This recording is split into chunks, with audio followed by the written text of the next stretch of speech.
तो फिर सेमीफाइनल आपका उनसे होगा। चले वो तो जब होगा, अभी हमारा फाइनल हार जाएगी। अभी तो फैसला आसान नहीं है यार, इसका मतलब अभी ये तो है वेस्ट कि इंडीज से जीतना है। जिस तरह ये टेप बॉल की तरह क्रिकेट खेल रहे हैं, तो मेरे ख्याल है कि तो सेमीफाइनल से भी बाहर हो जाएगी टीम। ये नाजरीन, ये प्रेडिक्शन हम देना निकाल के हम रख लेंगे।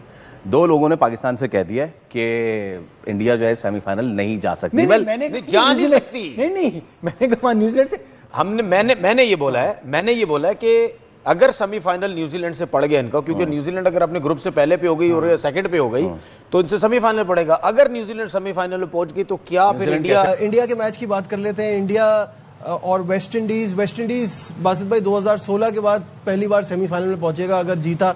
इंडिया फेवरेट है। ईडन गार्डन्स कोलकाता को देखकर कैसा देख रहे हैं? वेस्ट इंडीज डेंजरस टीम है। देखो, वो उनका खूबसूरती है, वो खेलते ही T20 स्टाइल में, और उनके प्लेयर फॉर्म में आए हुए, चाहे वो हिटमायर हो, अपना रदरफोर्ड हो। शाई होप परफॉर्म करना बहुत जरूरी है। ठीक है, ओपनर्स का परफॉर्म करना बड़ा जरूरी है। देखा जाए ऑन पेपर इंडिया की टीम बहुत बेहतर है, कॉन्फिडेंस है, come back 250 run West Indies ने भी किए हुए हैं, लेकिन इस वक्त देखा जाए reality India much better. Shahid भाई 30 सेकंड्स रह गए और वेस्ट इंडीज के मैच को कैसा देख रहे हैं?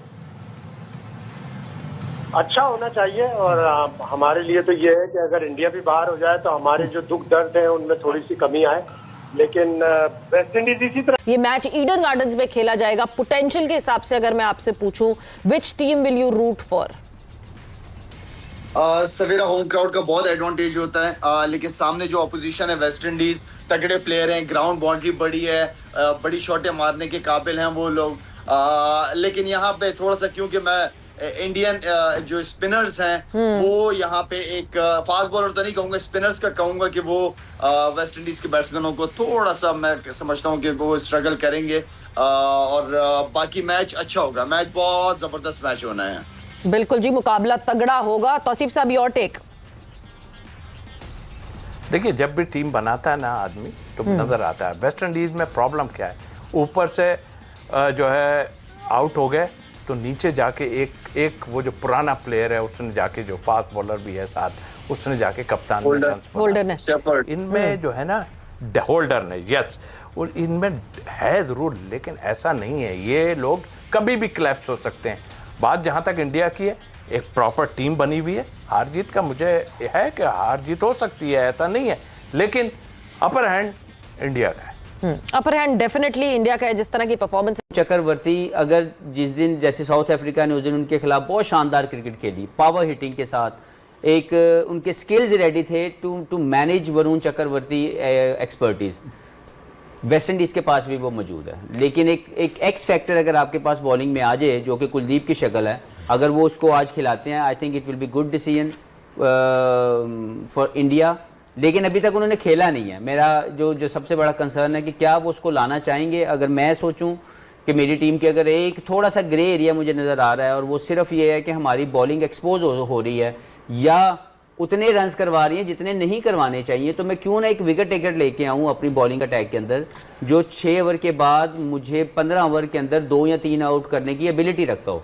क्योंकि अक्षर पटेल भी अभी तक इन पिचेस के ऊपर को बड़ी परफॉर्मेंसेज नहीं दे पाए, इन आउट हुए, वरुण भी को बहुत ज़्यादा इंपैक्टफुल नहीं हुए, तो why not to bring one of the impactful bowler. लेकिन ये डिसीजन उन्होंने लेना है कि क्या उन्होंने 9वें नंबर पे पाकिस्तान की तरह बैटिंग खिलानी है, या उन्होंने कोई वो बंदा लाना है जो आपको आउट करके मैच जितवा के दे सके। अच्छा, इसमें आपने कुलदीप की बात की, सकलैन उन्होंने कुलदीप का मेंशन किया, तो उनको पाकिस्तान के खिलाफ खिलाया जाता है, या उनकी जो यूटिलाइजेशन है वो स्पेयरिंगली देखते हैं कि जी ऑपोजिशन क्या है, और उस तरह से उनको देखा जा रहा है। और कई टीम्स हम देखते हैं कि उनकी होती है कि कई players have a better chance against a particular opposition because of, जैसे जब भारत हारा था साउथ अफ्रीका के खिलाफ सुपर 8 के पहले मैच में, उसके बाद में दोस्तों सभी टीमों की तरफ से, या सभी स्पेशली देखा है तो पाकिस्तान की तरफ से बोले जाने लगा था कि भारत भी अब शायद सेमीफाइनल से बाहर होगा। लेकिन दोस्तों आज के मैच की बात करें तो आज के मैच में वेस्ट इंडीज़ की टीम ने एक बेहतरीन स्कोर सामने खड़ा कर दिया, जिसके बाद में ऐसा लग रहा था कि अगर भारत को जीतना है तो अपना जो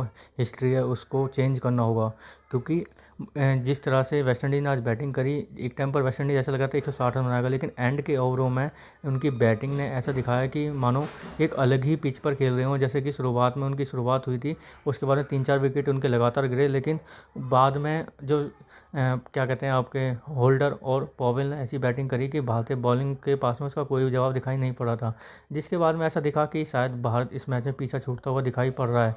लेकिन दोस्तों, जैसे ही हमने आपको बताया कि भारत की बैटिंग लाइनअप जो बहुत स्ट्रॉन्ग है और भारत जो हमेशा ज़्यादातर मैचेस जीतती है वो अपनी बैटिंग के दम पर ही जीतती है, और भारत ने जिस तरह से आज क्रिकेट खेली उसे देखकर साफ साफ देखा कि क्योंकि बॉल बल्ले पर बहुत अच्छा आ रहा था। हालांकि भारत की बैटिंग लाइनअप की बात करें तो भारत की शुरुआत बेकार रही और भारत के लिए अभिषेक शर्मा आज फिर दोबारा से जो ख़राब फॉर्म से गुजर रहे हैं, आज जल्दी आउट होकर चले गए, जिसके बाद में हर किसी को ये लगने लगा कि 196 का स्कोर किस तरीके से चेज़ होगा, क्योंकि ये स्कोर बहुत बड़ा है। ऊपर से दोस्तों वर्ल्ड कप का प्रेशर, और अगर आप इस मैच को हारेंगे तो बाहर हो जाने का भी प्रेशर टीम के ऊपर साफ साफ दिखाई पड़ रहा था। लेकिन दोस्तों संजू सैमसन ने एक अलग ही पारी खेली। तो दोस्तों आगे देखते हैं वीडियो में क्या होता है। पोजीशन से मैचेस हारते हैं, अगर उन्हीं 36 रन की जगह हम 50 रन कर लेते तो उसका स्कोरबोर्ड प्रेशर इतना होता कि आपने जहां उनको 147 पे रिस्ट्रिक्ट करना था वो आपको 160 ऑड पे रिस्ट्रिक्ट करना होता, तो 13 रन का आपको लीवे। लेकिन फिर आपके कैप्टन ने पोस्ट मैच में बोला क्या कहा? एक और विकेट, क्या कैच है भाई ये। Oh my god, chase is gone as well. थोड़ा सा रन रेट सीधा हुआ था तो विकेटें गिरनी शुरू हो गई। ओह एक और विकेट, बुमराह हैज टेकन 2 25 हो जाता था, विकेट आ गई थी। ये 25 बॉल्स पे 40 रन करके आउट हो गए हैं और अनस्टेबल रहे जब भी बात आती है मिडिल ओवर्स में। मिडिल ओवर वही कह रहा हूँ ना कि ऑल्दो मैं इस चीज़ का कायल यकीनन हूँ कि T20 में इतना फ़र्क नहीं पड़ता कि हमने 5 ओपनर ही खिलाए में बैटिंग लाइनअप है, बिकॉज ओपनर ने 20 ओवर खेलने होते हैं टेस्ट क्रिकेट में या वनडे क्रिकेट में, तो वो उतना मसला नहीं होना चाहिए कि वो किस पोजीशन पे आ रहा है। हाँ, उसका रोल थोड़ा डिफरेंट हो जाता है, तो अगर डिफरेंट फॉर्मेट है तो एज एन ओपनर मुझे तीसरे चौथे नंबर पे बैटिंग करनी पड़ रही है तो मुझे उसके हिसाब से अपने आप को अडेप्ट करना है। बट देन अगेन आई हमारे ओपनर्स तो टेस्ट नहीं खेलते ना। आई रियली फील ना कि फिर हमें फिर एक प्रॉपर।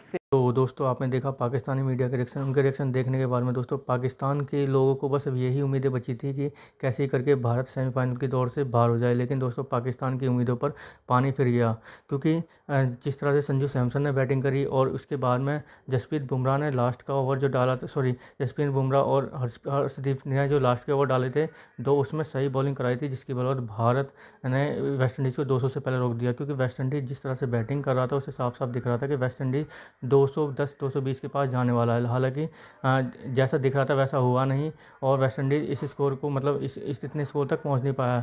लेकिन अगर बात करें दोस्तों वेस्ट इंडीज़ की शुरुआत काफ़ी बढ़िया रही, जिसमें उनके साई होप हो या फिर आज जैसे उन्होंने की ओपनिंग जो पार्टनरशिप है उसको चेंज किया था, क्योंकि उन्होंने आज एक स्पिनर खिलाने के लिए उन्होंने रोस्टन चेस को ओपनिंग करवा दिया, जिसकी वजह से जो उनके ओपनर बल्लेबाज थे ब्रैंडम किंग वो आज नहीं खेल रहे थे। वहीं दूसरी ओर जिस तरह से भारतीय बॉलिंग की शुरुआत हुई थी ऐसा लग रहा था कि मानो शुरुआत के 2 ओवरों में 12 रन थे, लेकिन बाद में ऐसा हुआ कि जिस तरह से जब वेस्ट इंडीज़ ने एक्सीलरेट किया तो उस टाइम वेस्ट इंडीज़ एक टाइम पर ये दिख रहा था कि 2 ओवर में 12 रन, लेकिन 6 ओवर पावर प्ले खत्म होते होते वेस्ट इंडीज़ के काफ़ी ठीक ठाक रन हो गए, जिसके बाद में मैच पलटता हुआ दिखाई दे रहा था। फिर मैच में दोबारा से मोड़ आता है दोस्तों, उसके बाद में वेस्ट इंडीज़ की जो है जहाँ पर 100 के बाद में 1 विकेट थी, लेकिन 110-15 रन के अंदर ही दोस्तों उनकी 4 विकेट दिखाई पड़ती हैं, जिसके बाद में ऐसा लगता है मैच फिर पलट गया। लेकिन उसके बाद में फिर दोबारा से ऐसा होता है कि वेस्ट इंडीज़ की तरफ से एक ऐसी साझेदारी होती है जो अच्छा टोटल खड़ा कर देती है। हालांकि भारत इस मैच को जीत गया और सेमीफाइनल में पहुंच गया था। दोस्तों कैसे लगी आज की हमारी वीडियो हमें कमेंट करके जरूर बताएं। हमारे चैनल को लाइक एंड सब्सक्राइब जरूर करें ताकि आपको हमारी वीडियो प्राप्त होते हैं। धन्यवाद।